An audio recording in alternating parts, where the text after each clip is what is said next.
وَيَسْأَلُونَكَ عَنْ ذِي الْقَرْنَيْنِ قُلْ سَأَتْلُو عَلَيْكُمْ مِنْهُ ذِكْرًا صدق اللہ العظیم۔ ذوالقرنین کے بارے میں آپ کو بتا چکا ہوں کہ ان کا نام تاریخ میں جو مشہور ہے وہ کیخسرو یا سائرس، اور انہی سے اصل میں ایران کی عظمت کے دور کا آغاز ہوا تھا۔ چنانچہ تقریباً میں سمجھتا ہوں کہ شاید 25-30 سال پہلے کی بات ہے، جب شہنشاہ ایران اس وقت جب کہ ان کی بادشاہت جو ہے وہ بڑے عروج پر تھی، انہوں نے 2500 سالہ برسی منائی تھی انہی کیخسرو کی، سائرس کی۔ ان کی قبر جو ہے مقبرہ وہ دریافت ہو گیا تھا، اور وہاں پر ان کا ایک مجسمہ بھی دریافت ہوا تھا کھدائی پر۔ اس مجسمے میں وہ 2 لگے ہوئے تھے، سینگ بھی۔ اس موضوع پر سب سے پہلے مولانا ابوالکلام آزاد مرحوم نے، جو اپنی ترجمان القرآن کے نام سے انہوں نے مختصر ترجمہ اور تفسیر لکھی ہے، اس میں بڑے تفصیلی نوٹس لکھے ہیں۔ سب سے پہلے اہل علم کے حلقے میں ان کے بارے میں جو معلومات ہیں وہ ان کے ذریعے سے آئی ہیں۔ اب یہ تقریباً یونیورسلی ایکسیپٹڈ ہے۔ پھر سوال پیدا ہوتا ہے کہ ان سے کیا دلچسپی یہود کو تھی، تو وہ بھی سمجھ لیجئے کہ نبوکدنضر نے 587 قبل مسیح میں حملہ کیا تھا فلسطین پر، اور نبوکدنضر عراق کا بادشاہ تھا۔ اس مڈل ایسٹ کو ذہن میں رکھیے کہ میڈیٹرینین کے بالکل ساتھ ہے ملک شام، اور شام ہی کا ایک علاقہ فلسطین ہے۔ اس وقت جو ہے یہ فلسطین اور اسرائیل اور شرق اردن اور ویسٹ بینک اور لبنان، یہ سب مل کر جو ملک بنتے ہیں، در حقیقت یہ شام عرب ہے، یہ شام ہے۔ پھر اس کے مشرق میں یہ عراق عرب یا عراق ہے، اور اس کے مشرق میں پھر ایران ہے۔ تو عراق کا بادشاہ تھا جس نے حملہ کیا تھا یروشلم پر، تباہ و برباد کیا، اور ان کو قیدی بنا کر لے گیا۔ کیپٹیویٹی کا دور ان کا تقریباً 150 برس کا ہے۔ لیکن اس عرصے میں ایران میں یہ شخصیت ابھری کیخسرو کی یا سائرس کی۔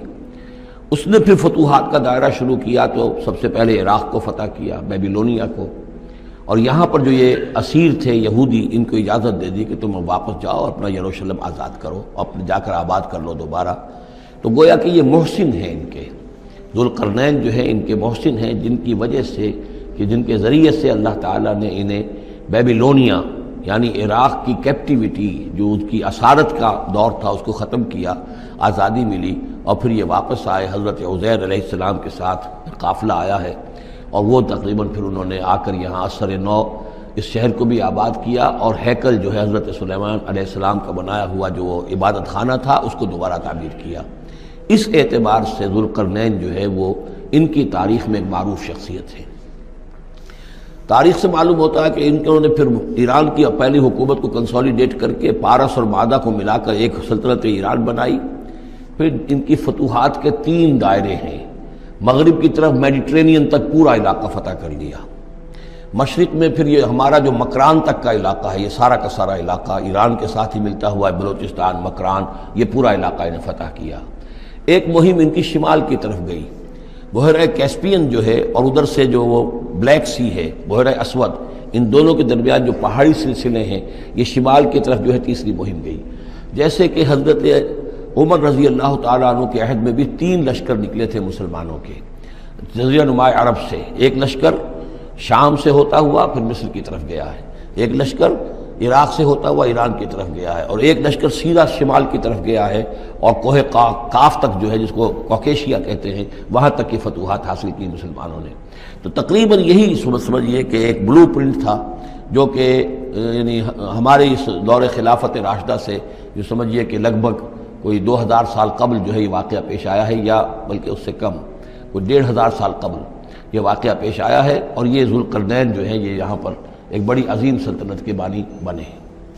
لیکن نیک آدمی تھے، اور معلوم یہ ہوتا ہے کہ یہ اصل میں جو کہانیاں ہیں، یہ ان کے داستانیں ہیں کہ ان کو قتل کیا جانا تھا۔ یہ کہیں شہزادے تھے کسی چھوٹی سی مملکت کے، اور وہاں سے ان کو کسی نے بچایا کسی طریقے سے، اور پھر یہ صحرا میں رہے روپوش، اور وہاں کسی نبی کی تعلیم سے ان کو آشنائی ہوئی ہے۔